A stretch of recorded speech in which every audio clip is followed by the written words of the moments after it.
The day Eleanor Reid walked into the old Millfield Chronicle office, with only her late husband's life insurance check, every business owner in town looked at her with pity. In this small town where newspaper families ruled for generations, this former teacher clearly had no idea what she was getting into. What they didn't know was that their biggest mistake wasn't doubting her skills. Before we jump back in, tell us where you're tuning in from, and if this story touches you, make sure you're subscribed because tomorrow I've saved something extra special for you. It would be underestimating what she would uncover. The brick building of the Millfield Chronicle stood at the corner of Main and Elm.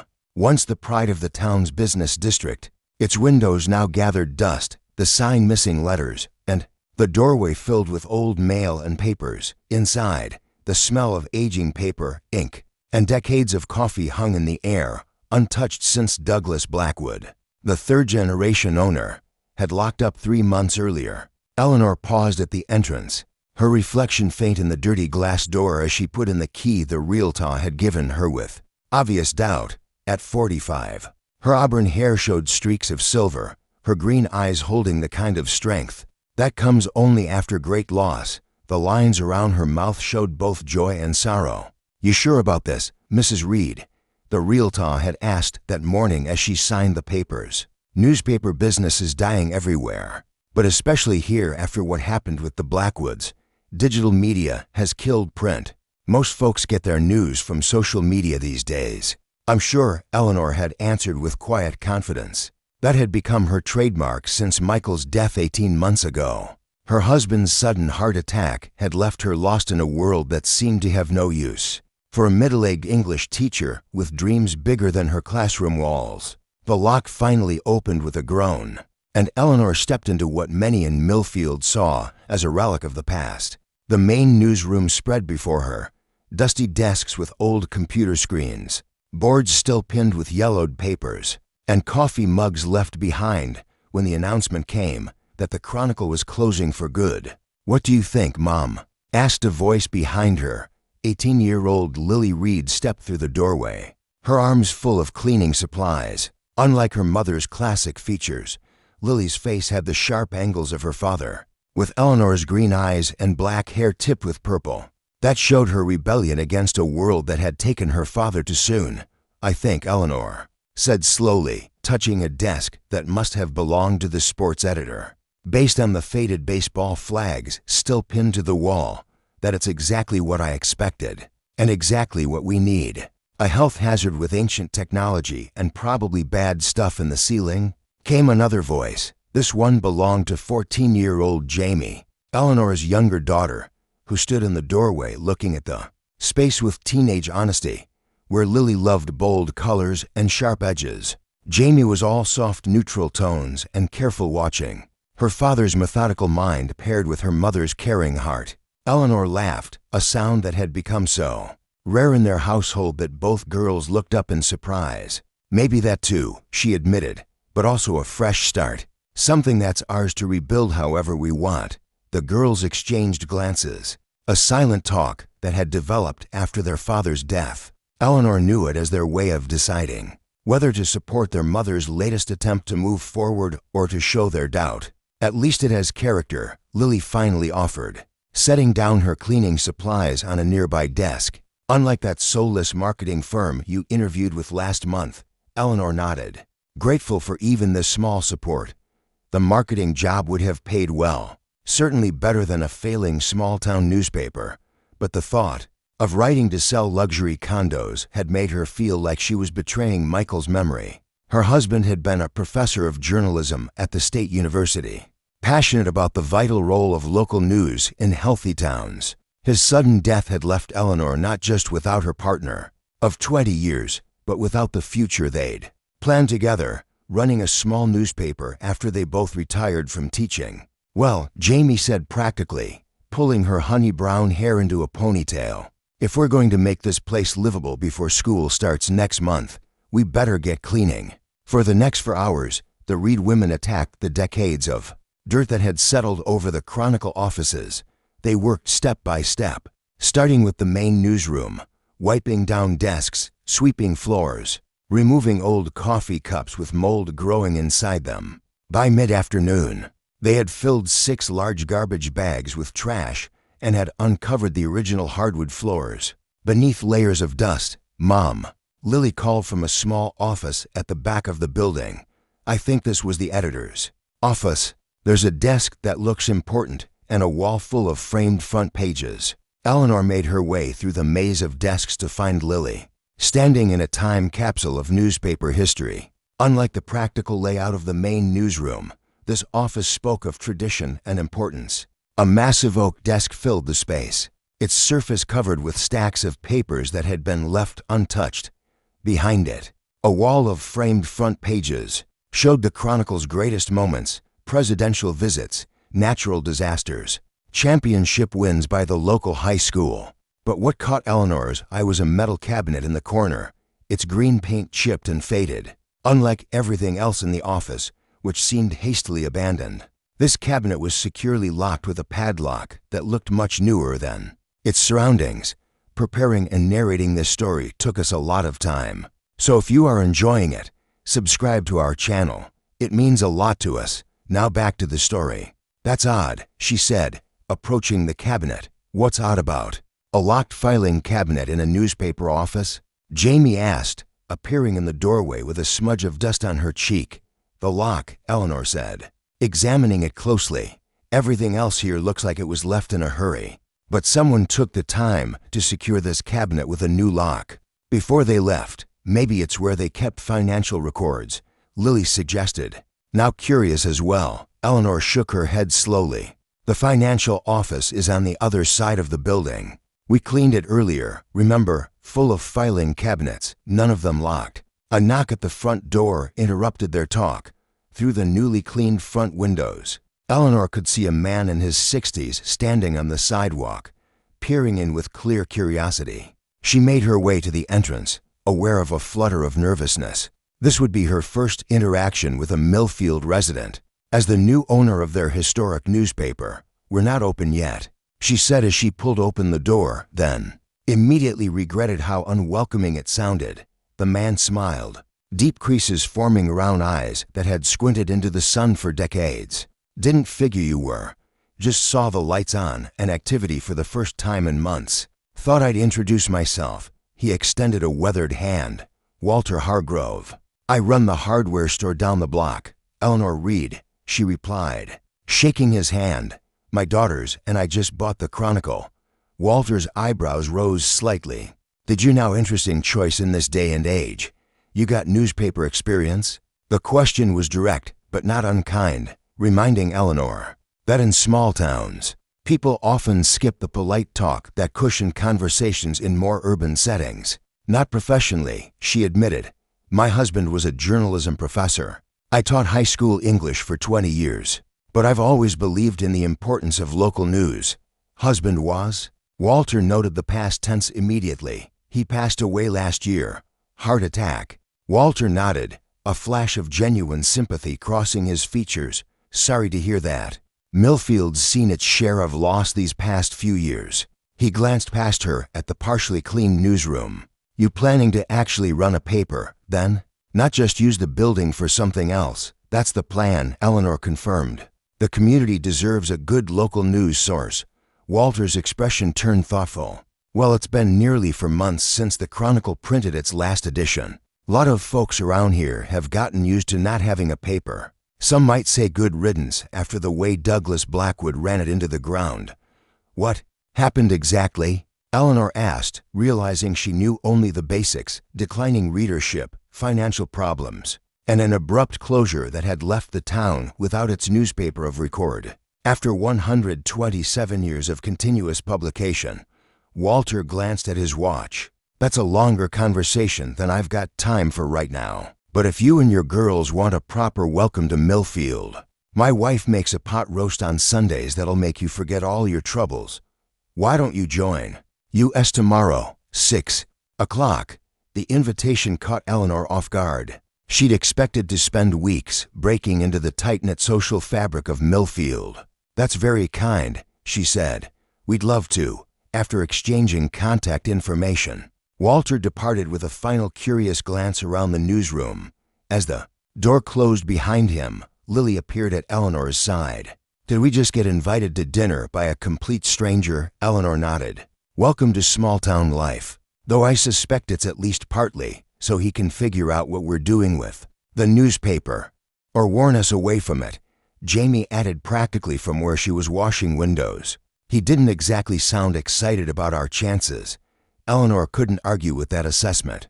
No one had been excited about their chances, not the bank that had reluctantly approved her loan, not the realtor who had looked at her like she was throwing away her husband's life insurance money, and certainly not her own brother, who had bluntly told her she was having a grief-induced breakdown. Perhaps they were right.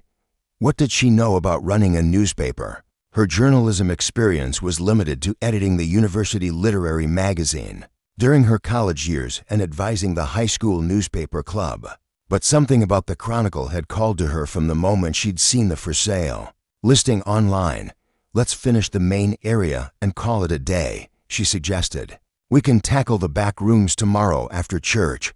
By late afternoon, the front section of the Chronicle office had been transformed. The floors shined with lemon-scented polish, the windows sparkled, and the ancient desks had been arranged in a more modern, open office layout. As Eleanor locked up, she felt a small sense of accomplishment. It wasn't much, but it was a start. The motel room they'd rented on the edge of town felt cramped after a day of working in the spacious newspaper office, but it was clean and affordable. To critical factors given the financial risk Eleanor had just taken. Their house in the suburbs of the city, 2 hours away, was on the market, but until it sold, they were living on a tight budget. "You'd want to walk down to that diner we passed for dinner?" Eleanor suggested after they'd all showered and changed. "My treat for all your hard work today." The girls, sprawled across their respective beds, scrolling through their phones, looked up with identical expressions of tired agreement. Millfield's Main Street was quiet on Saturday evening. Most businesses closed except for the Bluebird Diner, which glowed with warm light at the end of the block. As they approached, Eleanor noticed several people inside turning to watch them through the windows. The unmistakable curious scrutiny that newcomers received in small towns. Everyone staring. Jamie whispered, shrinking slightly behind. "Eleanor, of course they are." Lily replied with the forced bravado that had become her shield since her father's death. "We're the most interesting thing to happen in this town since they installed the second stoplight." Eleanor squeezed her younger daughter's shoulder reassuringly. "It's natural curiosity. Let's give them something to talk about by being friendly." The bell above the diner door announced their arrival, and the gentle hum of conversation dipped momentarily as the patrons assessed the newcomers. Eleanor smiled politely and led her daughters to an empty booth by the window, feeling the weight of 24 pairs of eyes following their progress. A waitress who appeared to be in her late 60s approached, pencil tucked behind her ear and order pad in hand, her Namatic red Gladys, and her expression was a carefully neutral mask of professional courtesy. "Evening. Folks, haven't seen you in here before. Just passing through. Actually, we just moved to town," Eleanor replied. "I'm Eleanor Reid, and these are my daughters, Lily and Jamie. We bought the Chronicle building." The pencil behind Gladys's ear wobbled slightly, the only indication that this information had surprised her. The newspaper didn't realize Douglas had found a buyer. Her eyes narrowed slightly. "You planning to restart it?" "That's the hope," Eleanor confirmed, accepting the menus Gladys handed them. "HMM," was all Gladys said in response, but that single syllable carried volumes of skepticism. "Daily special is meatloaf with 2 sides, peas fresh, apple, and cherry today. I'll give you a minute." As she walked away, Eleanor noticed her stopping to speak quietly with 2 men at the counter, who immediately turned to study the Reid family with undisguised interest. "This is weird," Jamie muttered, hunching over her menu. "It's like we're animals in a zoo." "It's a small town," Eleanor reminded her. "News travels fast, and we are news right now. Ironic, since we're supposedly the ones who'll be reporting the news," Lily observed dryly. Before Eleanor could respond, a shadow fell across their table. A man in his 50s with salt and pepper hair, and the confident bearing of someone used to authority, stood beside their booth. "Mrs. Reid?" he inquired, though it was clear from his tone that he already knew the answer. Richard Harmon. I'm the mayor of Millfield. Heard you folks bought the Chronicle building. Eleanor extended her hand, which he shook firmly. News travels fast. Only kind of news we have these days. He replied with a thin smile. Mind if I join you for a moment, without waiting for an invitation? He slid into the booth beside Jamie, who shot her mother an alarmed look. So, Walter Hargrove tells me you're planning to restart the paper, Mayor Harmon continued. That's certainly an ambitious undertaking. Sometimes ambition is exactly what's needed, Eleanor replied evenly, already sensing the direction this conversation was heading. Indeed, the mayor agreed, his smile not quite reaching his eyes. But I feel I should warn you, as a courtesy to a new business owner in our community, that the Chronicle failed for very specific reasons. Douglas Blackwood lost touch with what this town needed from its newspaper, started chasing stories that didn't serve Millfield's best interests. Eleanor felt a prickle of unease at the back of her neck. I was under the impression it failed because of the broader challenges facing print media and some financial mismanagement. Mayor Harmon's smile tightened further. That's the simplified version. Yes, but running a successful local paper isn't just about business skills. It's about understanding the community you serve, knowing which stories strengthen town unity and which ones don't. The hint hung in the air between them. Eleanor had encountered this mindset before in school administration. The belief that some truths were better left unexplored for the sake of harmony and convenience. I believe a newspaper's primary responsibility is to report facts accurately, she said carefully, even when those facts might be uncomfortable. The mayor studied her for a long moment. Mrs. Reid, Millfield is a town with deep traditions and deeper relationships. The Chronicle stood for 127 years because generations of Blackwoods understood that delicate balance until Douglas forgot it. I'd hate to see someone else make the same mistake. With that, he slid back out of the booth and stood. Welcome to Millfield. I hope you and your daughters will be very happy here. His tone suggested he had significant doubts about that possibility. As he walked away, Lily leaned forward. Well, that wasn't ominous at all, she whispered. Basically told you to print what makes people comfortable or else what? Jamie asked, looking worriedly after the mayor's retreating form. Eleanor shook her head slightly. I'm not sure, but I think we've just been officially warned. Gladys returned to take their order, her manner noticeably cooler than before. Throughout their meal, Eleanor was acutely aware of the conversations happening around them. Voices too low to make out words, but the occasional glances in their direction made the subject matter clear enough. By the time they paid their bill and stepped back onto Main Street, the sun had set completely, leaving the town in the kind of deep darkness that city dwellers rarely experienced. The stars overhead were spectacular, but Eleanor found herself hurrying her daughters back to the safety of their motel room, unable to shake the feeling that their welcome to Millfield had been more of a challenge than a greeting. The next morning, after a quick visit to Millfield's only church, where they received polite but reserved nods from the congregation, Eleanor and the girls returned to the Chronicle building to continue their cleaning efforts.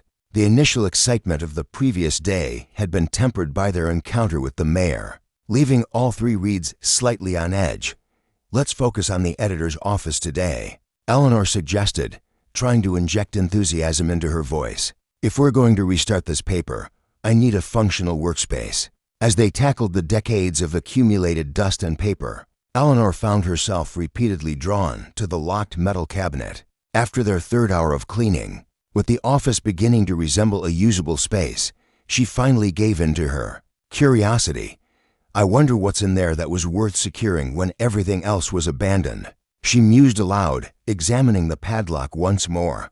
Maybe it's just personal stuff, Jamie suggested, wiping down the impressive oak desk. Family photos or mementos or something. Or scandalous secrets that brought down the Blackwood dynasty, Lily offered with dramatic flair, always ready to imagine the most interesting possibility. Eleanor smiled at her older daughter's theatrics, but something about the cabinet nagged at her. The contrast between its careful security and the haphazard abandonment of everything else in the building seemed significant.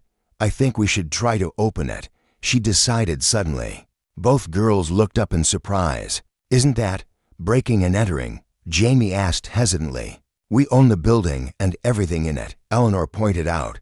"Technically, it's already ours. We're just accessing our property." "Mom's turning into a rebel," Lily grinned, clearly delighted by this development. "Do we have bolt cutters?" "No, but I bet the hardware store does," Eleanor replied, thinking of Walter Hargrave's invitation for dinner that evening. "Let's finish cleaning, and then we can ask Walter when we see him tonight." They spent the rest of the afternoon transforming the editor's office, removing the last editor's personal items, old coffee mugs, framed photos of fishing trips, and a collection of press passes, and organizing them into a box that Eleanor intended to return to the Blackwood family. By 5 o'clock, the office looked remarkably different, clean, organized, and ready for its new occupant. Walter Hargrave's home was a well-maintained Victorian on a tree-lined street, 6 blocks from Main Street. As the Reids approached that evening, Eleanor felt a flutter of nervousness. Their interaction with the mayor had left her wondering if every Millfield resident viewed them with similar suspicion. Her concerns were partially calmed when the door opened to reveal Walter's wife, Margaret, a woman whose genuine smile and warm handshake suggested that not everyone in town had decided against them. Come in," Margaret urged, ushering them into a home that smelled of pot roast and freshly baked bread. "Walter's just setting the table. Can I get you something to drink? Iced tea, lemonade?" "Walter has beer if you'd prefer. Iced tea would be lovely," Eleanor replied, instantly warming to Margaret's hospitality. The Hargrove home was comfortable and lived in, with family photos crowding every surface and furniture that prioritized comfort over style. It reminded Eleanor painfully of the home she had created with Michael, a stark contrast to the sterile motel room where they were currently living. Walter appeared from the dining room, dish towel slung over his shoulder. "The newspaper ladies arrive," he announced cheerfully. "How's the cleaning going?" "The front half is presentable," Eleanor reported. "We tackled the editor's office today, Douglas's inner sanctum." Walter nodded. "Man spent more time in that office than he did at home, especially toward the end." Eleanor seized the opening. "Actually, I wanted to ask you about something in that office. There's a locked filing cabinet that seems to be the only thing that was secured before the place was abandoned. Any idea what might be in it?" A subtle change came over Walter's expression, not quite concern, but a definite shift toward caution. "Can't say for certain," he replied, his tone carefully neutral. Douglas was always protective of his sources and unfinished stories. Probably just work material he didn't want walking away. While the building sat empty, before Eleanor could press further, Margaret announced that dinner was ready, and the conversation shifted to more general topics: the girls' schooling plans, Eleanor's teaching background, and Walter and Margaret's 50 years in Millfield. It was over dessert, a homemade apple pie that made Jamie ask for the recipe, that the conversation returned to the Chronicle. "So what made you decide to buy a failed newspaper?" Walter asked, serving Eleanor a second slice of pie. "Most folks are running away from print journalism these days, not toward it." Eleanor considered her answer carefully. "My husband and I always talked about running a small local paper after we retired from teaching. When he died, that dream seemed to die with him. But then I saw the listing for the Chronicle, and it felt like a sign, I guess. A way to honor his memory and start a new chapter for me and the girls." Margaret reached across the table and patted Eleanor's hand sympathetically. "Loss has a way of pushing us toward big changes. Sometimes that's exactly what we need." Walter nodded thoughtfully. "Well, I won't pretend restarting the Chronicle won't be an uphill battle. Town's gotten used to getting its news from Facebook and gossip, but there's something to be said for having a real record of community events, held to journalistic standards." "Did you read the Chronicle before it closed?" Eleanor asked. "Every day for 50 years, Walter confirmed. "My dad read it. His dad read it. It was part of Millfield's identity." "What changed?" Eleanor pressed gently. "The mayor mentioned something about Douglas Blackwood losing touch with the community's needs." A subtle tension entered the room. Walter and Margaret exchanged a quick glance. Douglas got Fixated on certain stories toward the end, Walter said carefully, started digging into aspects of Millfield's history and current business dealings that many felt were better left alone, such as Eleanor asked, her journalist's instinct, inherited from years of listening to Michael discuss his work. Suddenly alert, Walter sighed. About 2 years ago, Douglas began investigating the old textile mill that closed in the 70s, started writing about chemical dumping, potential groundwater contamination, health impacts on former workers. Then he expanded to looking at current development deals, questioning where money was coming from for the new shopping complex on the north side of town. And that made people uncomfortable, Eleanor guessed. Made some powerful people very uncomfortable, Walter corrected. The mayor's family has been involved in Millfield real estate for generations. Several council members have ties to the development company behind the shopping complex, and nobody wanted to revisit the mill closure. Too many prominent families had connections to the management decisions back then. So what happened? Lily asked. Now fully engaged in the conversation, Margaret answered this time. Her voice lowered slightly, though they were alone in the house. Advertising dried up. Local businesses suddenly couldn't afford to buy space in the paper. The bank called in some loans that had been extended to the Chronicle over the years, and readership declined when Douglas's coverage was labeled as attacking Millfield's progress by certain influential voices. They forced him out of business for reporting the truth? Eleanor asked, a chill running down her spine. Walter held up a cautioning hand. We don't know that all his reporting was the truth. Douglas became obsessive toward the end. Started seeing conspiracies everywhere. Some folks say the stress of the failing paper affected his judgment. Where is Douglas now? Eleanor asked. Another meaningful glance between the Hargroves. Moved to Arizona to live with his daughter after the paper folded, Margaret said. His health wasn't good. Blood pressure problems, apparently. The doctor recommended a less stressful environment. The conversation moved on to lighter topics, but Eleanor's mind kept returning to the locked cabinet in the editor's office and Mayor Harmon's warning about understanding which stories served the town's best interests. As they were preparing to leave, Walter pulled Eleanor aside while Margaret was showing the girls her garden in the backyard. Listen, he said quietly, I like what you're trying to do here. Millfield needs a good newspaper, but you should know what you're getting into. This town has secrets. Like any place that's been around for 150 years, some of those secrets have powerful protectors. Eleanor met his gaze steadily. Are you warning me away from something specific, Walter? He sighed. I'm just saying, if you do restart the Chronicle, maybe focus on the school board meetings, local sports, human interest, stories, at least until you've established yourself. Build goodwill before you start turning over rocks. And the locked cabinet, she pressed. Walter's expression grew serious. If that contains what I think it might, Douglas's research on the mill and the development deals, I'd recommend leaving it closed, at least for now. Some stories can wait until you have the advertising base and community support to weather the backlash. As they walked back to their motel in the gathering darkness, Eleanor found herself troubled by the conversation. She had come to Millfield to start a newspaper that would honor Michael's journalistic principles, chief among them being that the truth deserved to be reported, regardless of who it made uncomfortable. You're thinking about that cabinet, aren't you? Lily asked, falling into step beside her.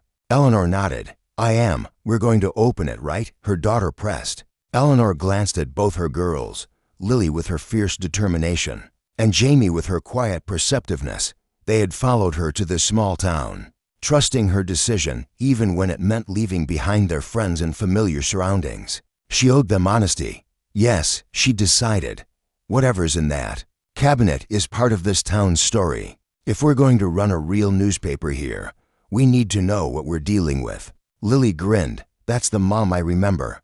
Dad would be proud. The mention of Michael sent the familiar pang through Eleanor's heart, but this time it was joined by something else, a sense of purpose that had been missing since his death. Whatever secrets awaited them in that locked cabinet, facing them would be the first step in truly honoring his memory and creating something meaningful from their loss. As they reached the motel, Eleanor looked back toward Main Street, where The darkened Chronicle building stood waiting. Tomorrow, they would find a way to open that cabinet, and with it, perhaps, a chapter of Millfield's history that powerful forces preferred to keep closed. The question was whether she and her daughters were prepared for whatever truths lay inside. The next morning, Eleanor stood in the local hardware store, looking at a pair of bolt cutters with a mix of determination and worry. After a restless night thinking about Walter's warnings and the mayor's veiled threats, she had woken up with new purpose. Whatever was in that locked cabinet, she needed to know, not just out of curiosity, but to understand the real challenges she faced in bringing back the Chronicle. "Those are serious tools for a newspaper editor," came a voice behind her. Eleanor turned to find Walter Hargrove watching her with a knowing look. "Sometimes journalism requires the right equipment," she replied, meeting his gaze firmly. Walter sighed, taking the bolt cutters from her hands and putting them back on the shelf. "Come with me," he said quietly. "Let's talk in my office." Eleanor followed him to a small room at the back of the hardware store, filled with invoices and product catalogs. Walter closed the door behind them and reached into his desk drawer, taking out a small key. "Douglas gave me this the day before he left town," he explained, holding it up. "Said if anything happened to him, someone should know how to access his research." Eleanor's pulse quickened. "You've had the key all this time. Why didn't you mention it last night when I asked about the cabinet?" "Because I needed to be sure of your intentions," Walter replied honestly. "This town has a way of changing newcomers, reshaping them to fit its wishes. I wanted to see if you were serious about running a real newspaper, or if you'd back down under the first signs of pressure." Eleanor held out her hand. "I'm serious, and I need to know what I'm up against." Walter hesitated. Douglas wasn't just investigating the mill pollution or the development deals. He believed he'd uncovered something much bigger, a pattern stretching back decades, corruption that involved nearly every powerful family in Millfield. "All the more reason I need to see his research," Eleanor insisted.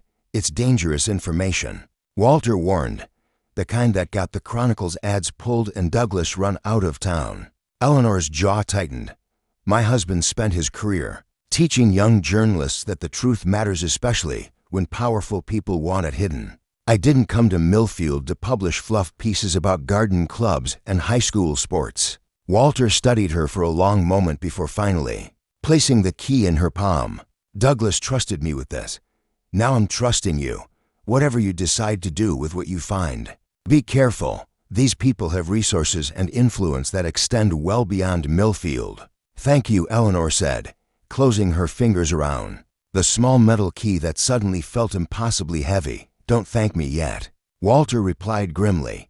"You might curse my name once you see what's in there." Back at the Chronicle, Eleanor found her daughters making good progress on cleaning the back rooms. The old printing press had been uncovered and polished to a dull shine, and the darkroom, a relic from pre-digital photography days, had been transformed from a cobweb-filled cave to a potentially usable space. "Mom, look what we found," Jamie called excitedly, holding up a box of vintage cameras. "Some of these might still work." "They're actually collectibles now," Lily added. "I looked them up. This like alone could be worth a few $100s. Eleanor smiled at their enthusiasm. "Those might come in handy. You two have done amazing work here. Did you get the bolt cutters?" Lily asked, noticing her mother's empty hands. Eleanor held up the key. "Something better. Walter had the key all along." Both girls' eyes widened. "So we can open the mysterious cabinet?" Jamie asked, her voice dropping to a dramatic whisper. "Yes, but I think I should review whatever's inside first, before you girls see it," Eleanor cautioned. Walter seemed genuinely concerned about the content. "Mom," Lily protested, "I'm 18. Whatever town secrets are in there, I can handle it. Besides, we're in this together, remember? That was the whole point of moving here, a fresh start as a family." Eleanor looked at her daughters' determined faces and recognized her own stubbornness reflected back at her. They had already lost their father. She wouldn't exclude them from this new chapter of their lives, no matter how challenging. "You're right," she conceded. "Let's do this together." The editor's office felt different now that it had been cleaned and organized. less like a memorial to the past and more like a workspace awaiting its new occupant. The locked cabinet stood in the corner, its green paint a stark contrast to the freshly polished wooden furniture surrounding it. Eleanor approached it slowly, key in hand. "Whatever we find in here," she said to her daughters, "it stays between us for now, until we can verify the information and understand what it means." "Agreed?" Both girls nodded solemnly. The key slid into the padlock with a satisfying click, and the lock opened. Eleanor removed the lock and pulled open the cabinet doors, revealing neatly labeled folders, boxes of photographs, and several external hard drives. "It's an archive," she murmured, running her fingers along the folder tabs. "Industrial accidents 1965 to 1978. Water testing results 2010 to 2020. Property transfers Harmon family 1950 present. Council voting records development zone exceptions. Holy research, Batman," Lily whispered, peering over her shoulder. Mr. Blackwood was seriously investigating something. Eleanor took out a thick folder labeled Chronicle Master Timeline. Inside, she found a carefully constructed chronology, spanning decades, with color-coded entries connecting people, companies, and events. Notes with questions and follow-up points covered the pages, and newspaper clippings were cross-referenced with official documents. "This is incredible," Eleanor breathed, spreading the timeline across the desk. He was mapping corruption and environmental contamination going back to the 1960s. Jamie pulled out a folder containing water testing results. "Mom, these show dangerous levels of chemicals in the groundwater near the old mill. Cite the same area where they're building that new shopping complex. And look at this," Lily added, taking out a folder labeled Medical Records Analysis. He compiled public health data showing higher rates of certain cancers and birth defects in neighborhoods downstream from the mill. Eleanor felt a chill run down her spine as the scope of Douglas Blackwood's investigation became clear. This wasn't just about one contaminated industrial site or a single corrupt development deal. The timeline suggested a decades-long pattern of corporate negligence, official cover-ups, and potential health consequences. That the next morning, Eleanor stood in the local hardware store, looking at a pair of bolt cutters with a mix of determination and worry. After a restless night thinking about Walter's warnings and the mayor's veiled threats, she had woken up with new purpose. Whatever was in that locked cabinet, she needed to know, not just out of curiosity, but to understand the real challenges she faced in bringing back the Chronicle.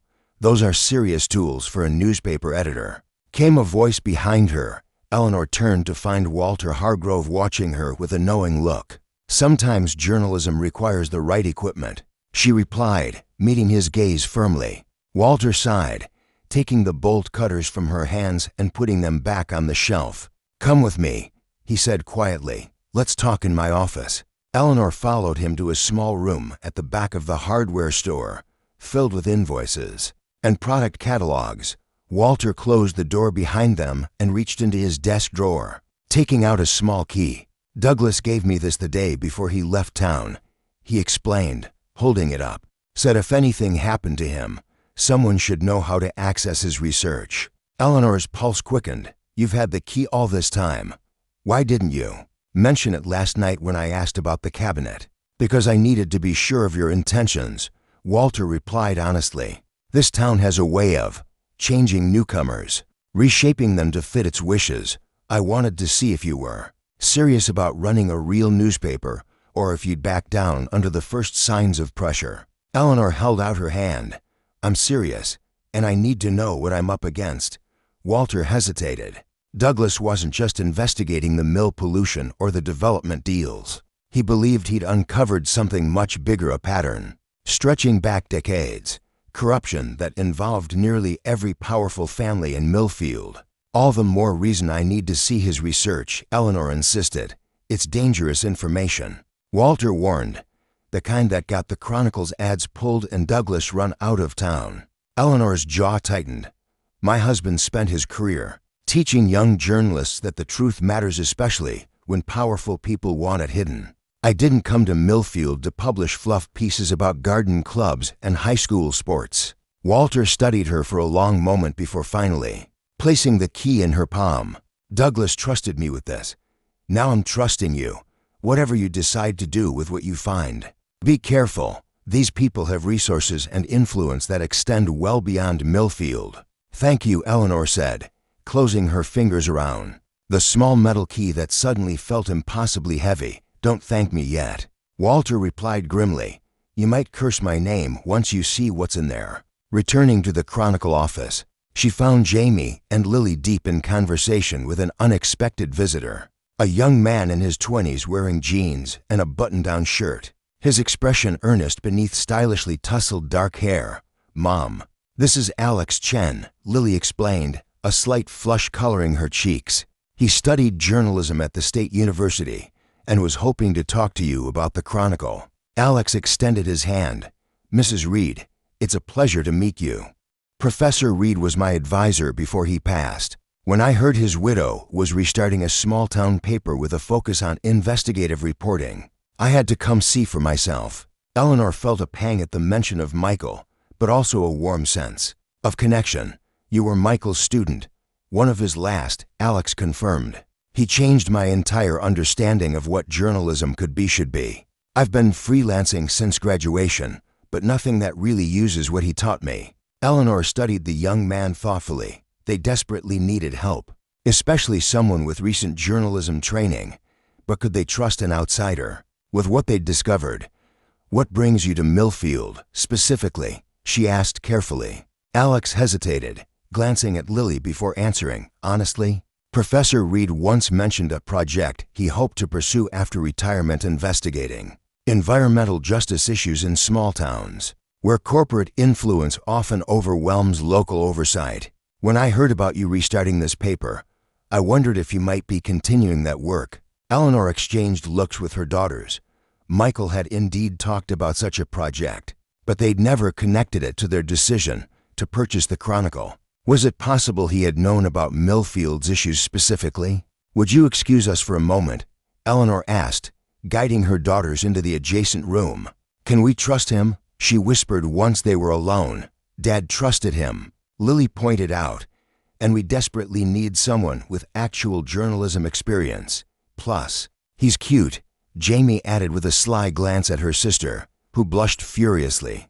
Not relevant, Lily hissed.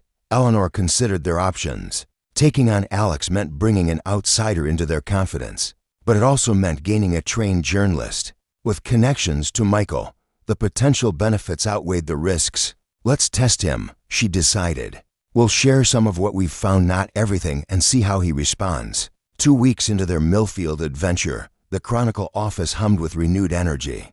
Old computers had been replaced with modest but functional equipment. The vintage printing press had been serviced by a specialist Eleanor found in the next county, its brass parts now gleaming with possibility. Most importantly, a small team had formed around their mission, Eleanor and her daughters, Alex Chen with his fresh journalism degree, and a rotating cast of volunteers who appeared with increasing frequency as word spread about the paper's revival. First digital edition goes live tomorrow, Lily announced, looking up from her laptop, where she'd been finalizing their website. Social media teasers have already reached over 2,000 people. Not bad for a town of 8,000, Eleanor nodded, impressed by her daughter's digital savvy. And the print edition will follow next week if the press trial run goes well today. Alex emerged from the darkroom, where he'd been developing some of Jamie's film photographs. These are extraordinary, he said, carefully laying out several still damp prints. Jamie has a remarkable eye for visual storytelling. On what grounds? Eleanor asked calmly, signaling to her daughters and Alex, who had just arrived, to begin recording. Anonymous complaint about potential structural issues and fire safety concerns. The inspector replied smoothly, given the building's age and extended vacancy, we're obligated to investigate before allowing business operations to continue. Interesting timing, Eleanor observed. The building has been vacant for months, yet the emergency inspection is required the morning after we publish our first edition. The inspector cleared his throat uncomfortably. The timing is coincidental. Nevertheless, I'll need to conduct a full inspection, which requires vacating the premises for at least 72 hours. We'll need that in writing. With specific citation of the relevant code provisions, Eleanor replied, "And we'll require our own structural engineer to be present during the inspection." This clearly wasn't the response the inspector had expected. That's not standard procedure. Neither is using building code enforcement to suppress constitutionally protected press activities. Eleanor interrupted. "Our attorney will be contacting your office today to arrange appropriate accommodations for this inspection, while ensuring our publishing activities can continue." After ending the call, Eleanor turned to find her team watching her with a mixture of concern and admiration. "That was badass, Mom," Lily declared. "But we don't actually have an attorney on retainer." "Not yet," Eleanor agreed. "But Michael's former colleague Charles Winston offered to help if needed. It's time to take him up on that offer." While Eleanor contacted the media law specialist, the others began implementing their contingency plan.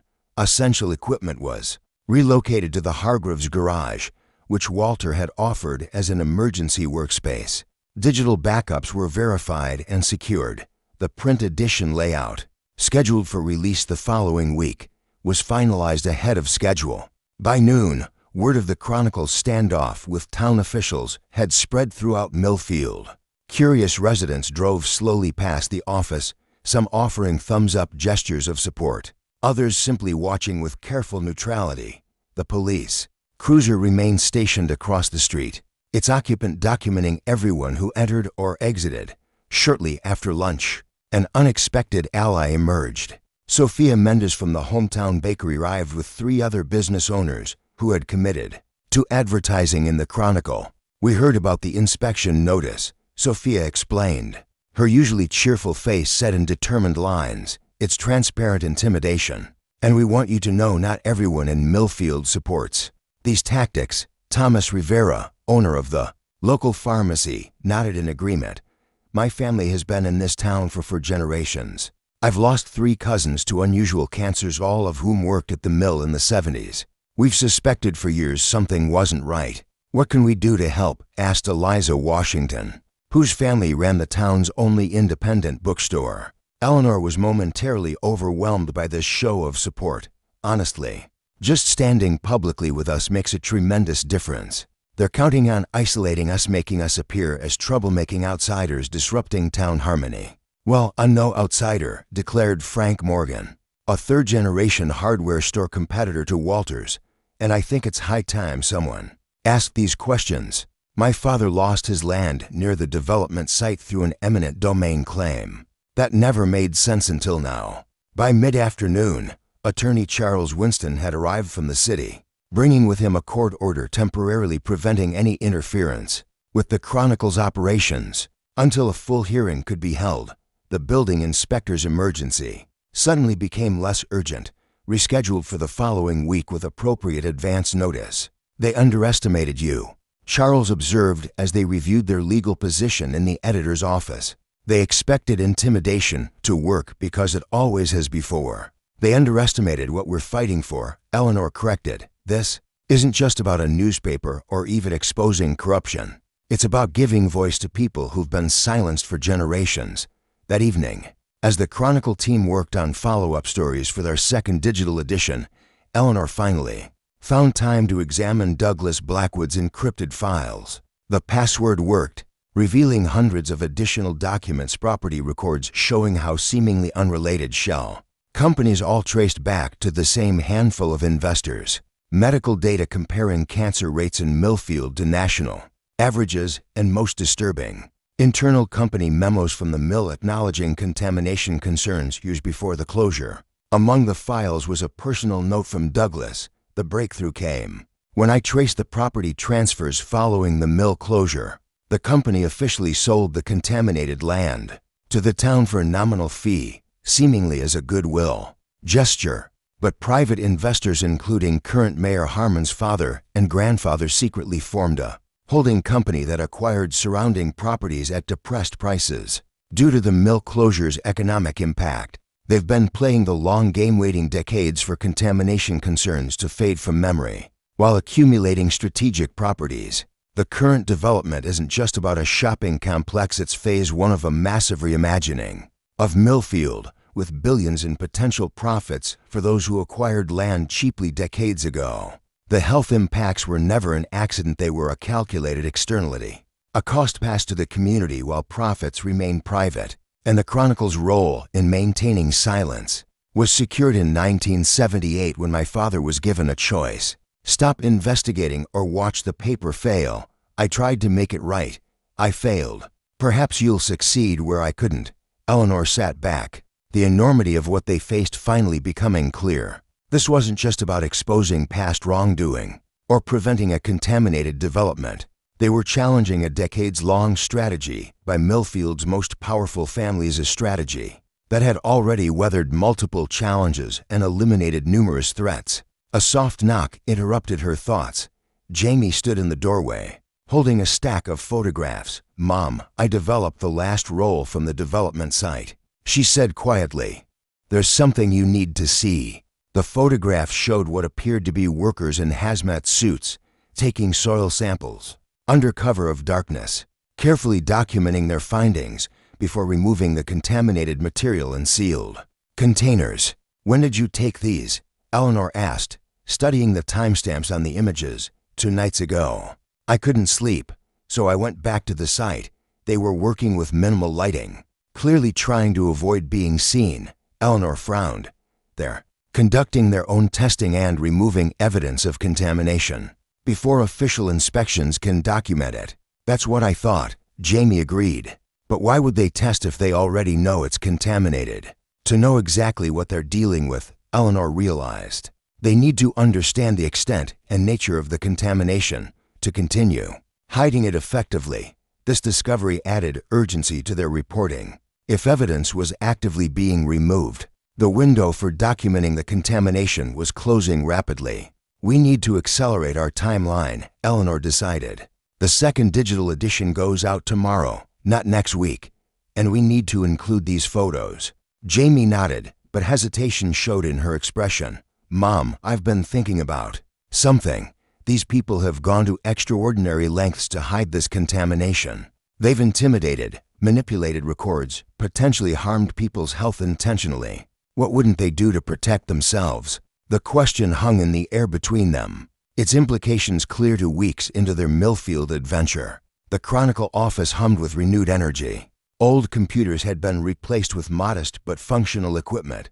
The vintage printing press had been serviced by a specialist Eleanor found in the next county, its brass parts now gleaming with possibility. Most importantly, a small team had formed around their mission: Eleanor and her daughters, Alex Chen with his fresh journalism degree, and a rotating cast of volunteers who appeared with increasing frequency as word spread about the paper's revival. "First digital edition goes live tomorrow," Lily announced, looking up from her laptop, where she'd been finalizing their website.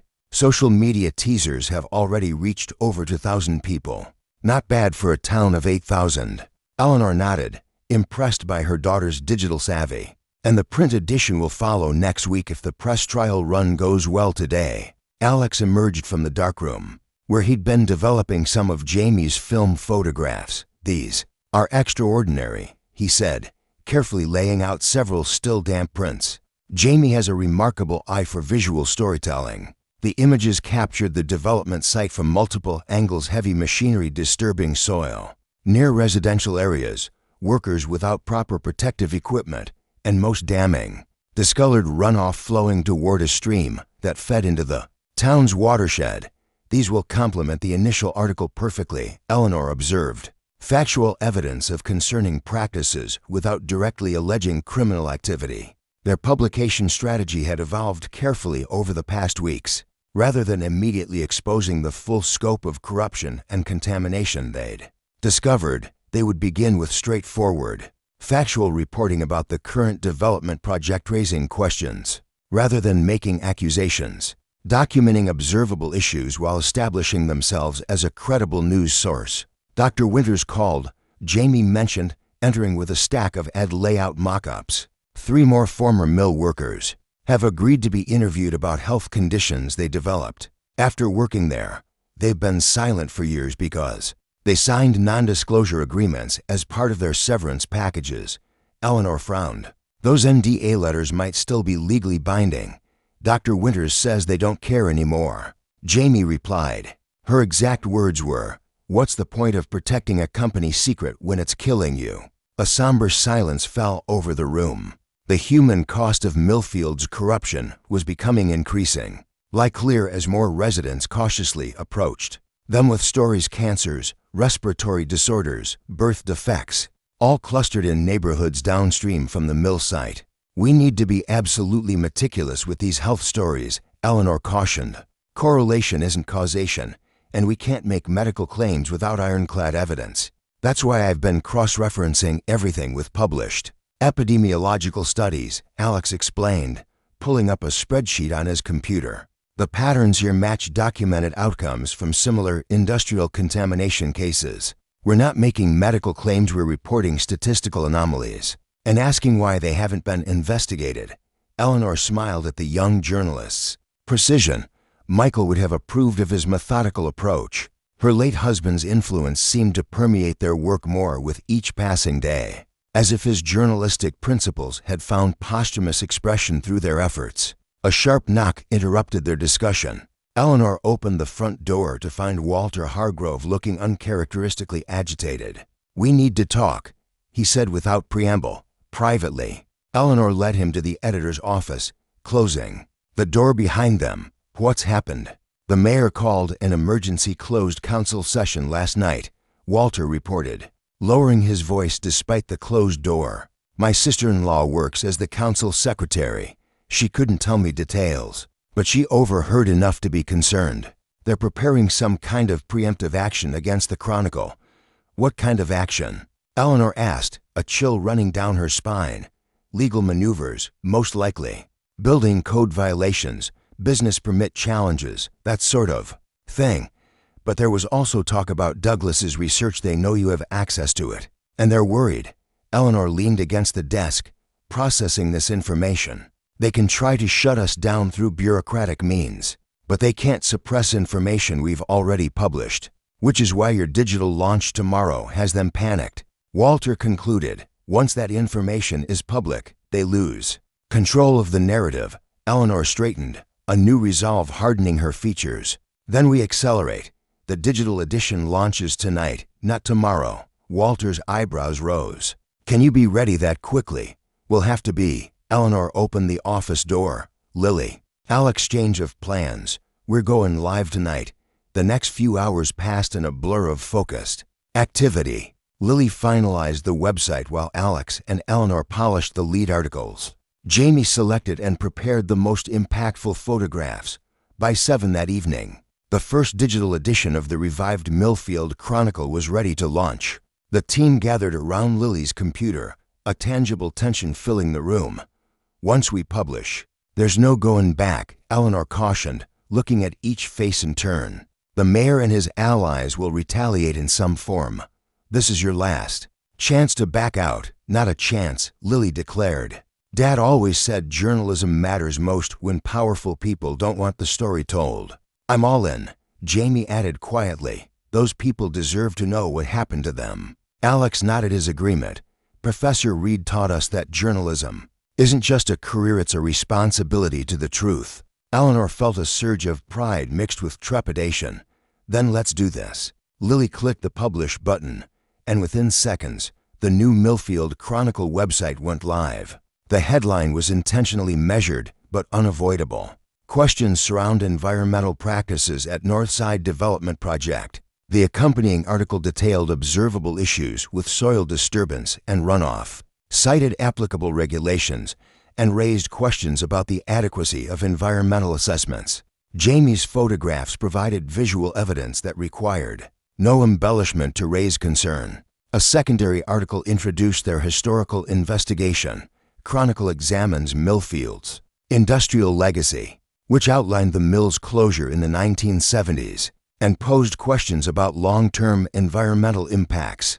It stopped short of making direct allegations, but made clear that future editions would explore the topic in depth. "Now we wait," Eleanor said softly as automated notifications began alerting their social media followers. But the Chronicle had returned. They didn't have to wait long. Within 20 minutes, their website traffic spiked dramatically as Millfield residents discovered the Chronicle's resurrection. Comments began appearing on the article, some supportive, others defensive or dismissive, but all engaged. The town was talking.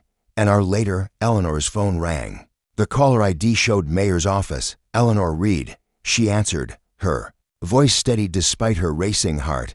"Mrs. Reid," came Mayor Harmon's coldly furious voice. "I thought we had an understanding about responsible journalism in our community." "We do," Eleanor replied calmly. "That's why we've published factually accurate reporting on issues of public concern, with appropriate sourcing and visual evidence. You've published inflammatory speculation that threatens an important economic development project." The mayor countered.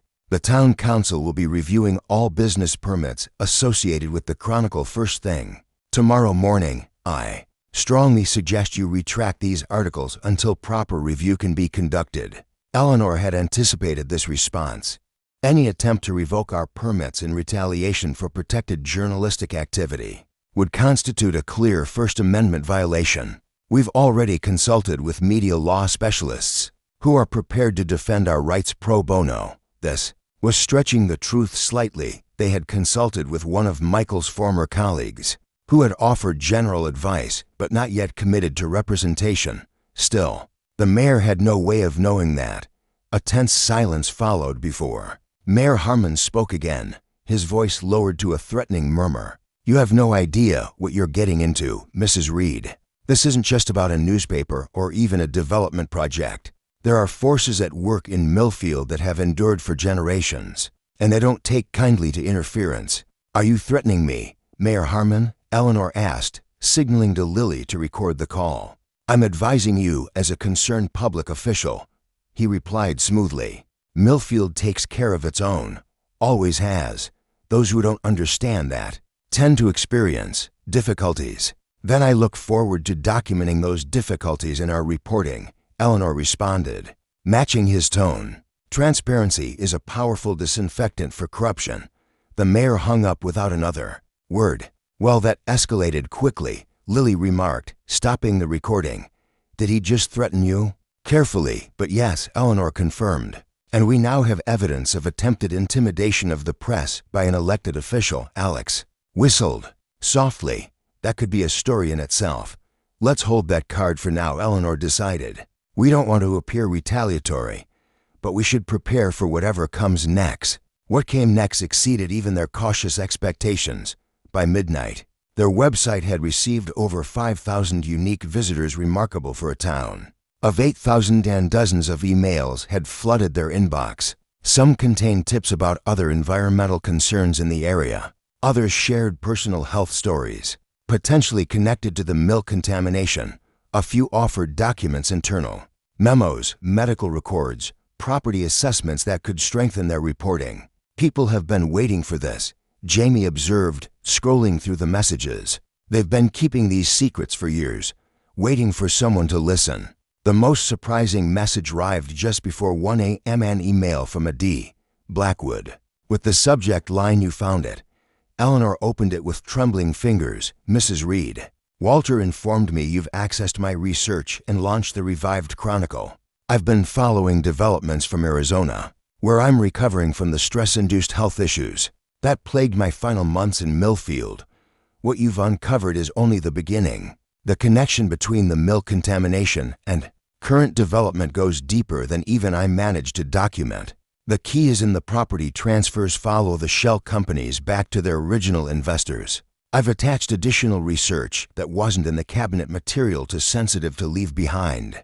The password is truth at all costs, my grandfather's motto for the Chronicle before my father changed it to serving our community in 1978. Be careful. These people destroyed my family's 127-year legacy when I got too close. They won't hesitate to come after you with everything they have. If you need to contact me, use this secure email only. My phone and regular accounts are likely monitored." In solidarity, Douglas Blackwood attached was an encrypted file nearly 500 megabytes in size. "He's alive," Lily whispered, reading over Eleanor's shoulder, "and still investigating." Eleanor quickly downloaded the attachment to an external drive. This stays completely confidential for now. No mentions of contact with Douglas anywhere, not in emails, not in conversation outside this room. You think they're monitoring us too? Jamie asked, suddenly glancing at her phone with suspicion. I think we need to assume our digital communications might be compromised, Eleanor replied. Small towns have advantages. When it comes to surveillance, everyone knows everyone. And technology makes monitoring easier than ever. Alex nodded grimly. My cybersecurity professor always said, if the information is valuable enough, assume someone is trying to access it. Eleanor slipped the drive into her pocket. Let's call it a night. Tomorrow will bring its own challenges, and we need to be rested to face them. As they locked up the Chronicle office, Eleanor noticed a police cruiser parked across the street, its occupant watching them with undisguised interest. The message was clear. They were now under observation. The following morning brought the first tangible retaliation. When Eleanor arrived at the Chronicle office, she found an official notice taped to the door. Emergency building inspection required. Occupancy prohibited until completion. Right on schedule, she muttered, taking a photo of the notice before removing it. She unlocked the door and entered anyway, unsurprised when her phone rang minutes later. Mrs. Reid, came the officious voice of someone she hadn't met. This is Howard Matthews, Millfield Building. Inspector, I've posted notice that your premises require emergency inspection before continued occupancy. On what grounds? Eleanor asked calmly, signaling to her daughters and Alex, who had just arrived, to begin recording. Anonymous complaint about potential structural issues and fire safety concerns, the inspector replied smoothly. Given the building's age and extended vacancy, we're obligated to investigate before allowing business operations to continue. Interesting timing, Eleanor observed. The building has been vacant for months, yet the emergency inspection is required the morning after we publish our first edition. The inspector cleared his throat uncomfortably. The timing is coincidental. Nevertheless, I'll need to conduct a full inspection, which requires vacating the premises for at least 72 hours. We'll need that in writing, with specific citation of the relevant code provisions, Eleanor replied, and will require our own structural engineer to be present during the inspection. This clearly wasn't the response the inspector had expected. That's not standard procedure. Neither is using building code enforcement to suppress constitutionally protected press activities, Eleanor interrupted. Our attorney will be contacting your office today to arrange appropriate accommodations for this inspection, while ensuring our publishing activities can continue. After ending the call, Eleanor turned to find her team watching her with a mixture of concern and admiration.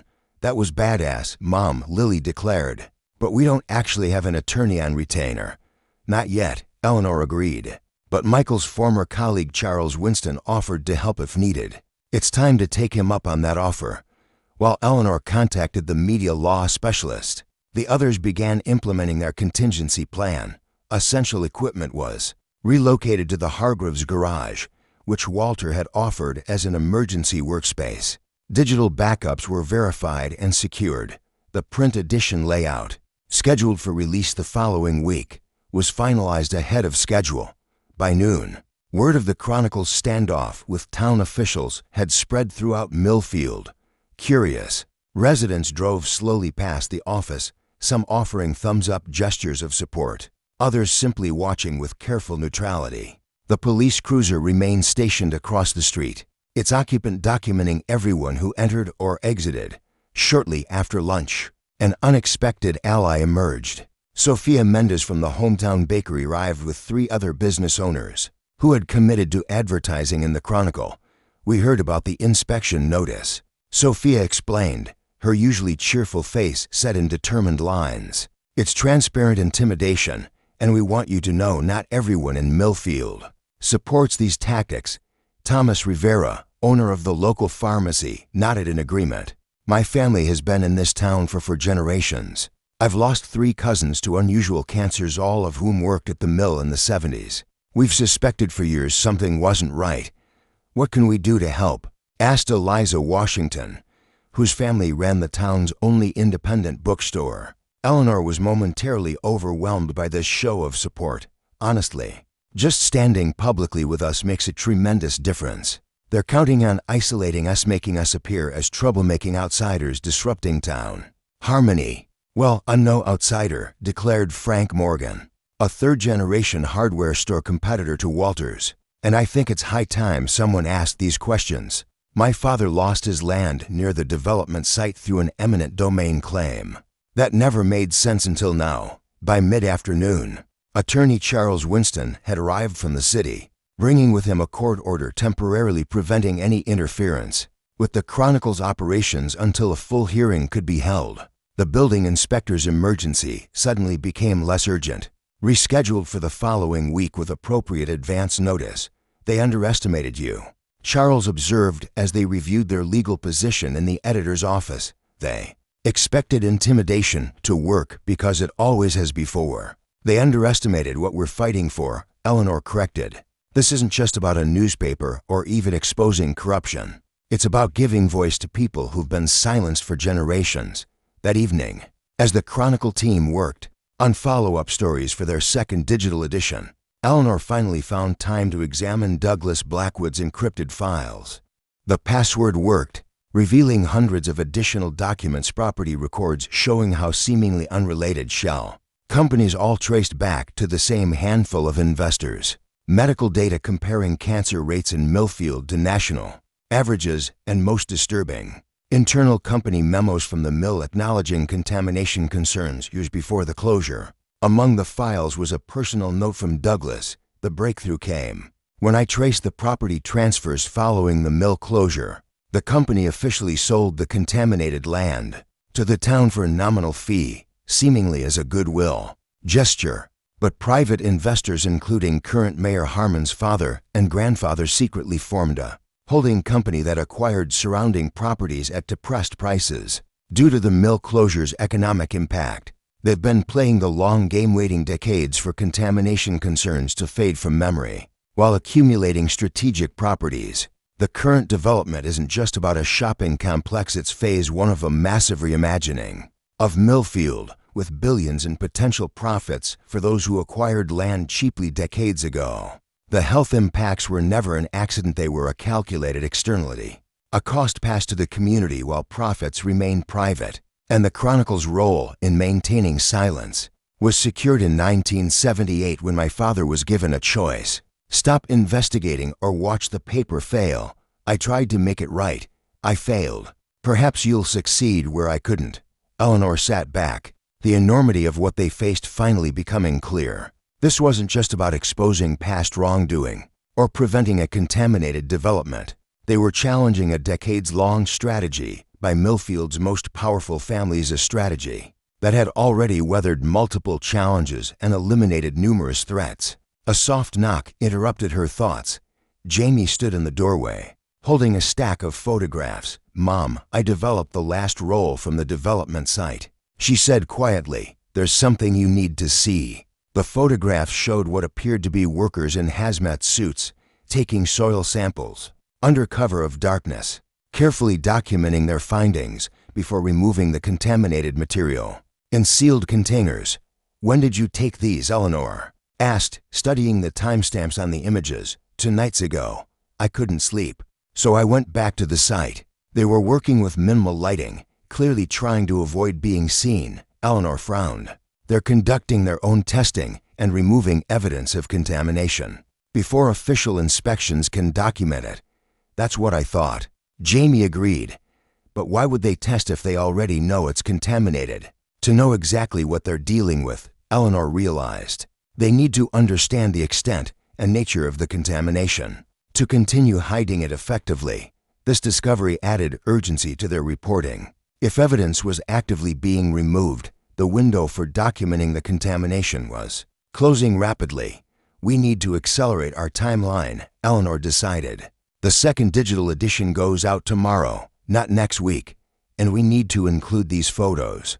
Jamie nodded, but hesitation showed in her expression. "Mom, I've been thinking about something. These people have gone to extraordinary lengths to hide this contamination. They've intimidated, manipulated records, potentially harmed people's health intentionally. What wouldn't they do to protect themselves? The question hung in the air between them. Its implications clear. If Millfield's power brokers were willing to sacrifice public health for profit, would they draw the line at more direct forms of intimidation? Eleanor pulled her younger daughter into a hug. That's why we need to make the information public as quickly and widely as possible. The truth is our protection. Once enough people know, they can't stuff it back into the shadows. As Jamie returned to the darkroom to prepare her photographs for publication, Eleanor gazed around the Chronicle office at Lily, intensely focused on her computer, at Alex methodically cross-referencing sources, at the wall of historic front pages chronicling Millfield's past.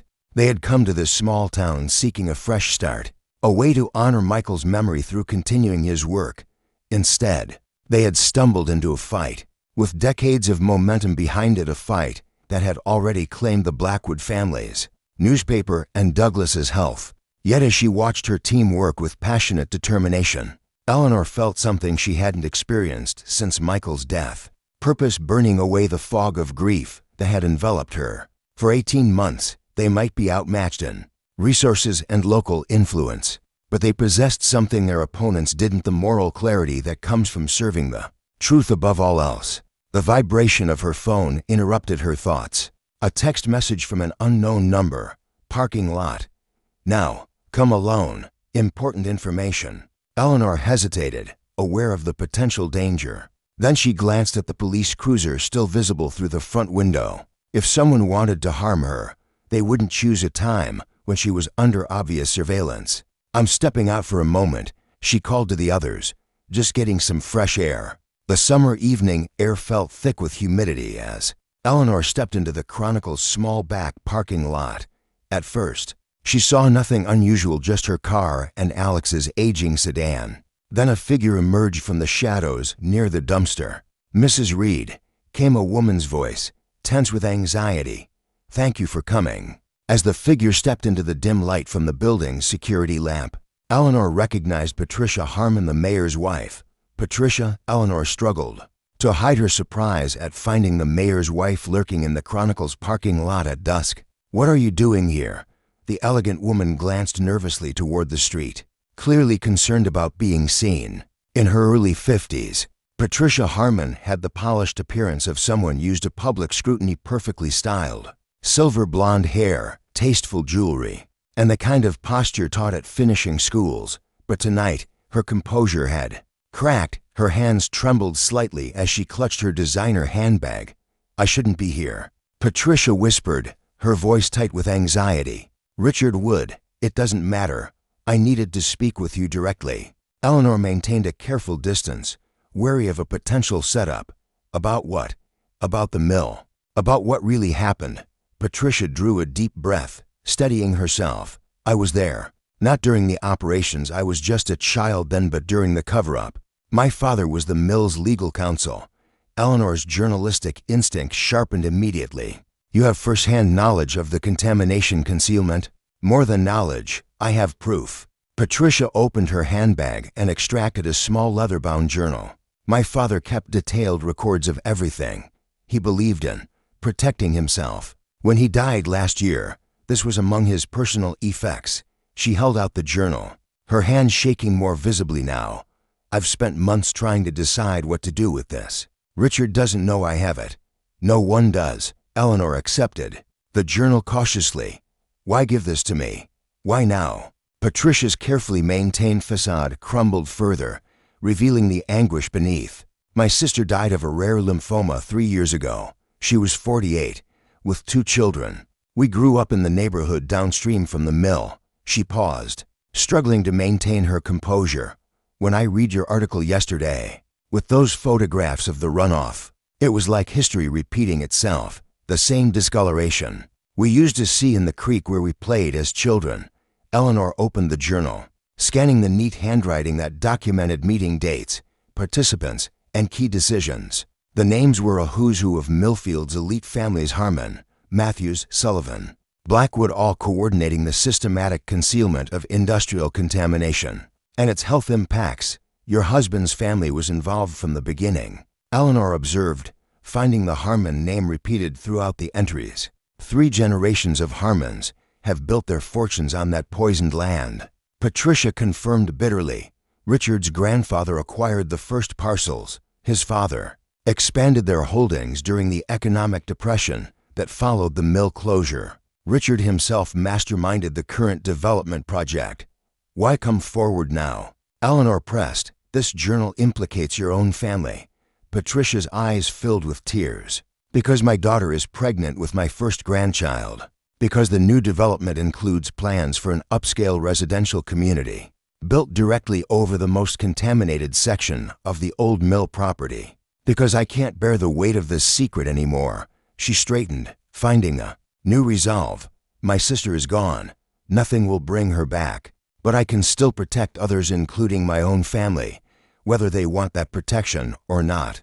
Eleanor nodded, understanding the profound courage this act of whistleblowing required. You realize this will change everything for the town, for your husband, for your position in the community. My position. Patricia gave a hollow laugh. I've spent 30 years as the mayor's supportive wife, hosting charity galas to raise money for the hospital that treats cancers caused by my family's actions. I've lived in a beautiful home purchased with profits from contaminated land. Whatever happens now, it's long overdue. A car drove slowly past the Chronicle building, its headlights briefly illuminating the parking lot. Patricia flinched, stepping deeper into the shadows. I need to go. They can't know I was here. She turned to leave but paused. There's something else you should know. The original Chronicle editor Douglas's grandfather was investigating the mill contamination in the 1970s. He didn't just stop reporting on it willingly. What happened? Eleanor asked, though she already suspected the answer. They gave him a choice: kill the investigation or watch his family suffer. When he refused to back down initially, there was an accident at his home. A gas leak that nearly killed his wife and children, including Douglas's father. The message was clear. The implications sent a chill through Eleanor. Are you saying they would resort to violence to protect these secrets? Patricia met her gaze directly. I'm saying they already have, more than once. Be careful, Mrs. Reid. Protect your daughters. Some in this town value their reputations and fortunes more than human lives. With that ominous warning, she slipped away into the darkness, leaving Eleanor holding what might be the most dangerous object in Millfield. A first-hand account of decades of corruption, written by one of its architects. Inside the Chronicle office, Eleanor found her team waiting anxiously. Mom, who was that? Lily asked, peering through the blinds. You were out there for ages. Eleanor placed the leather journal on the desk, a source with critical evidence.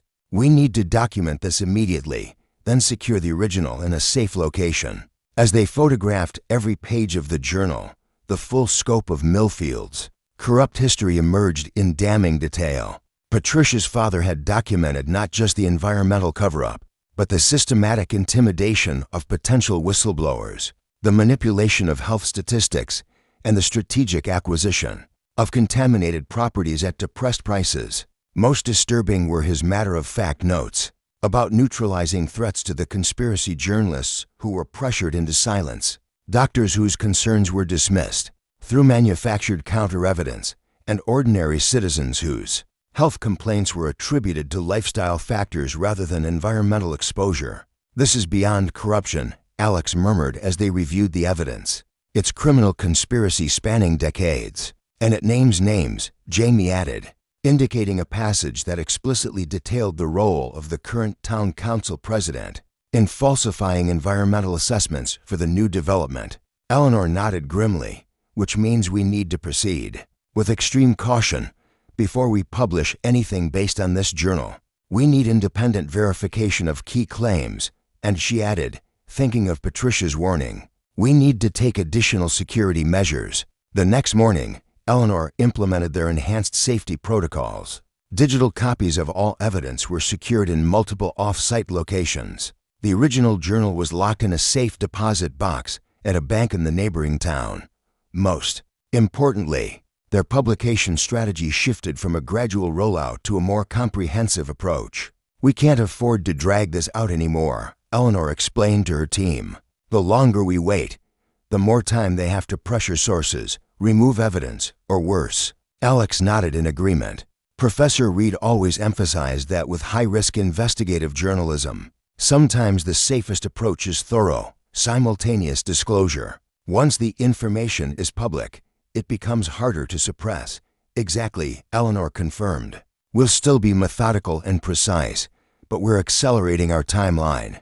The next edition will connect the historical contamination directly to the current development, with evidence linking the same families and companies across 5 decades. As they prepared the next phase of their reporting, unexpected allies emerged from throughout the community. Former mill workers began coming forward with their own stories and evidence. Retired nurses from the local hospital provided anonymized health data, showing cancer clusters in specific neighborhoods. Even a former council member, now in his 80s, offered testimony about zoning decisions made under pressure from prominent families.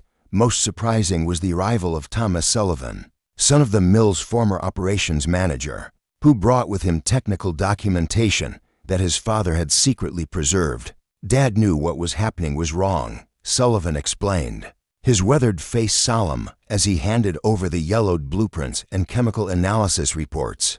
But he had 5 kids to feed and nowhere else to go. This was his compromise with his conscience, preserving the evidence for someday when the truth could come out.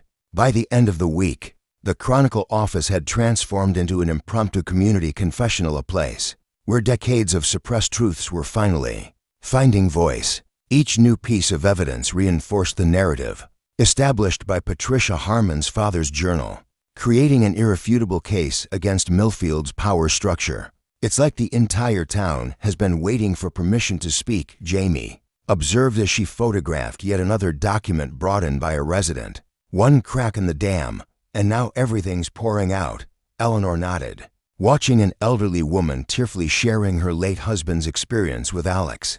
People can only carry secrets like these for so long. The weight becomes unbearable. The atmosphere in town had shifted palpably. The police cruiser that had maintained constant surveillance of the Chronicle office was now joined by a growing number of supportive community members who established an informal protective presence. Local restaurants delivered free meals to the hardworking newspaper team. Volunteers offered their services as researchers, fact-checkers, and even security guards. Mayor Harmon and his allies weren't idle, however. Their tactics evolved from bureaucratic obstruction to more personal attacks. Anonymous flyers appeared questioning Eleanor's motives and competence. Rumors circulated suggesting financial impropriety in her purchase of the Chronicle. Several advertisers reported receiving threats that their businesses would suffer if they continued supporting the paper. The most direct confrontation came 3 days after Patricia's visit, when Eleanor arrived at the Chronicle to find Mayor Harmon himself waiting at the entrance, accompanied by 2 men in expensive suits. Mrs. Reid, he began without preamble, I'd like to introduce Martin Wexler and James Donovan, attorneys representing the Millfield Economic Development Corporation and Meridian Development Group, respectively. The taller of the 2 men stepped forward, extending a business card. Mrs. Reid, we're issuing a formal cease and desist regarding your publication's coverage of the Northside Development Project. Your reporting contains numerous inaccuracies and potentially defamatory statements that could cause significant economic harm to our clients. Eleanor accepted the card with deliberate calm. I stand by the accuracy of our reporting. Mr. Wexler, every claim is supported by documentary evidence and multiple sources. Nevertheless, the second attorney interjected, we've prepared a detailed refutation of specific points that we believe rise to the level of actionable defamation. We're prepared to pursue significant damages unless a full retraction is published within 48 hours. Eleanor met Mayor Harmon's gaze, noting the smug confidence in his expression. He clearly believed this legal intimidation would succeed where other tactics had failed.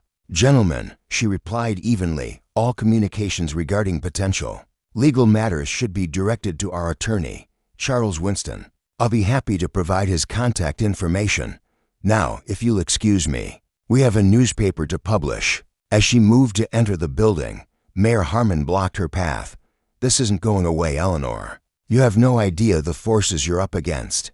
Do you really want to risk everything, your finances, your daughter's security, your future in this community over ancient history that can't be changed anyway. The threat was thinly veiled, but Eleanor refused to be intimidated. History that can't be changed is precisely what needs to be documented, Mayor Harmon. As for risks, I believe your wife understands them better than most. The mayor's expression shifted, confusion momentarily replacing confidence. Patricia, what does she have to do with this? Eleanor simply smiled, stepping around him to enter the Chronicle. The seeds of doubt had been planted. Now it was only a matter of time before Richard Harmon realized his own wife had become a whistleblower against his family's corrupt empire. Inside, Eleanor found her team gathered around Lily's computer, their expressions a mixture of excitement and trepidation. What's happened? She asked. Setting down the legal threat letters, Douglas Blackwood is back in town, Alex explained, pointing to the screen where a news alert from a regional paper showed the former Chronicle editor at a state environmental protection agency office. He's filed formal complaints with both state and federal authorities regarding the mill contamination and current development. He's gone public with his allegations, Lily added, and he's specifically credited our reporting with providing the impetus for regulatory intervention. Eleanor felt a complex surge of emotions, vindication that their work was having impact beyond Millfield, concern that Douglas had potentially made himself a target by returning, and determination to ensure their next edition maintained the momentum. Then our timeline just accelerated again, she decided. We publish everything tomorrow: the journal excerpts, the technical documentation, the health data, and the property ownership connections. Full disclosure with maximum impact.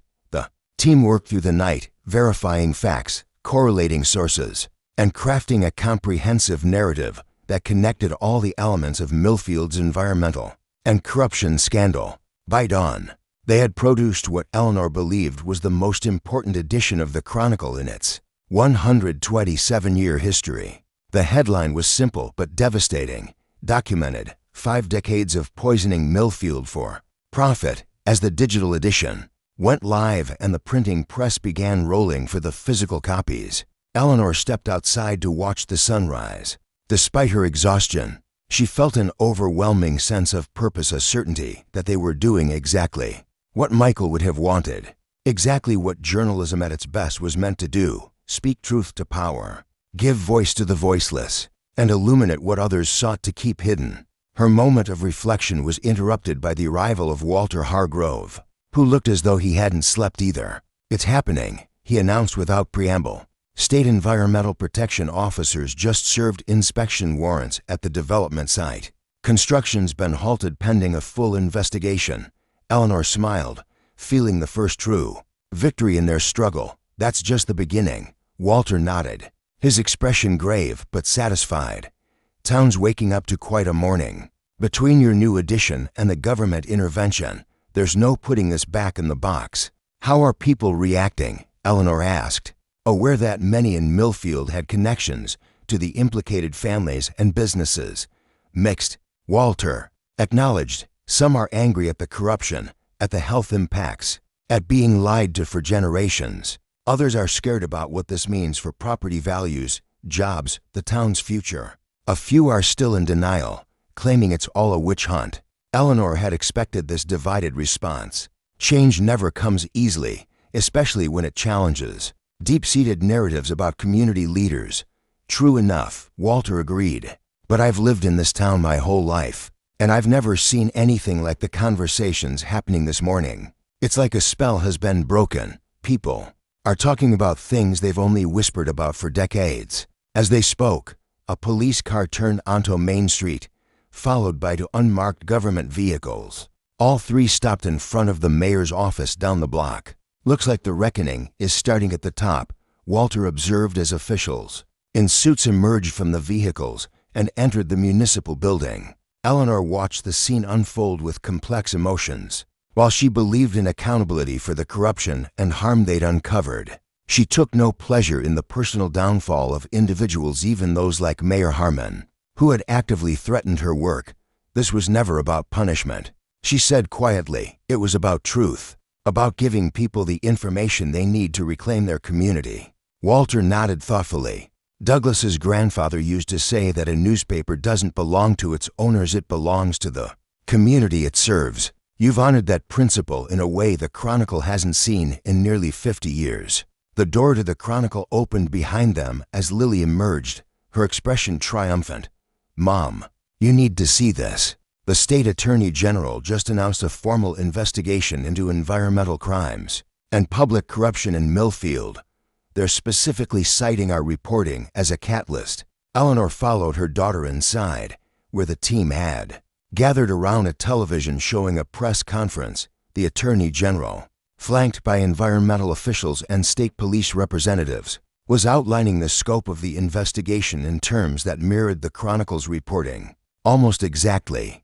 "Based on documentary evidence and witness testimony, we have reason to believe that a systematic effort to conceal industrial contamination and its health impacts has been ongoing in Millfield for approximately 5 decades, the official stated. This alleged conspiracy potentially involves elected officials, corporate entities, and private citizens who may have prioritized profit over public health and safety. As the press conference continued, Eleanor's phone rang. The caller ID showed Patricia Harmon. "Eleanor, are you watching the Attorney General?" Patricia asked without preamble, her voice strained but resolute. "Yes," Eleanor confirmed. "They're moving faster than I expected. Richard was just taken in for questioning," Patricia revealed, "along with half the town council and the head of Meridian Development. I've been asked to provide testimony tomorrow." Eleanor heard the mixture of fear and determination in the other woman's voice. "Are you all right?" "No," Patricia admitted frankly. "I'm terrified, heartbroken, and relieved all at once. But I'm also certain I'm doing the right thing. My sister deserved better. All of Millfield deserved better." Up next, you've got 2 more standout stories right on your screen. If this one hit the mark, you won't want to pass these up. Just click and check them out. And don't forget to subscribe and turn on the notification bell so you don't miss any upload from us.